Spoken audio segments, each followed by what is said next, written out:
եւ դա եղել է վարչակազմի որոշումը։ Արմենիա ԹԲ-ի Աննա Բադալյան, հաշվի առնելով այս ամբողջ գործընթացը, որ դուք կարագրեցիք, այս փուլում ձեր հետագա քայլերը թե միջպետական, թե ներպետական, թե միջազգային գործընթացների առումով եւ այս համատեքստում եթե կան տեղեկություններ միջազգային գործընթացներից Սամվել Կարապետյանի գործով, ինչ քայլեր են ձեռնարկվել, ինչ նորություններ կան այս առումով, հատկապես դեռ հունիսին, միետ ներկայացված դիմացի։ Մի բան կարող եմ հստակ ասել, գործընկերների հետ մենք մանրամասն քննարկում ենք ունենալու, թե ընդհանրապես, եթե այս գործի վարույթի շրջանակներում 53 քննիչներից բաղկացած քննչական խումբը իր գործողությունների մեջ, այսինքն անգործության մեջ փոփոխություն չունենա։ Մենք նորից գտնվենք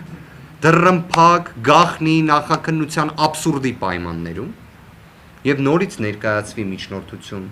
կալանքը որպես խափանման միջոց երկարաձգելու վերաբերյալ, մենք ընդհանրապես քննարկելու ենք դրա վերաբերյալ մեր մասնակցության հարցը։ Մենք ընդհանրապես դրա դատական նիստի եւ այլն ընդհանրապես մեր մասնակցության հարցը քննարկելու ենք։ Որտեւ մի բան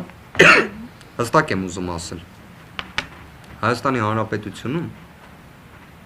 շատ բան տեսել ենք շատերս, շատ լրագրողներ ավելի մեծ փորձ ունեն, նման աբսուրդ չենք տեսել։ Նման աբսուրդ չենք տեսել։ 2023 թվականից Հայաստանի Հանրապետությունում կան խափանման միջոցների տեսակների բազմազան հնարավորություններ։ Դրանց համակցված կիրառելու հնարավորություններ։ Մի հատ պատկերացրեք եվրոպացի մի գործընկերոջ աչքերով այնինչ կատարվում է Սամվել Կարապետյանի նկատմամբ։ Որևէ այլ խափանման միջոց չի կիրառվում։ Ու մենք ունենում ենք տևական նիստեր, բոլոր հարցերը սպառում ենք, այսինքն կներեք, այստեղ կարելի է անհամեստ գտնվել։ Հիմա մեր գործընկերը Ռուբենը Հակոբյան ներկա չի, իր անունն էլ հստակ արձանագրենք։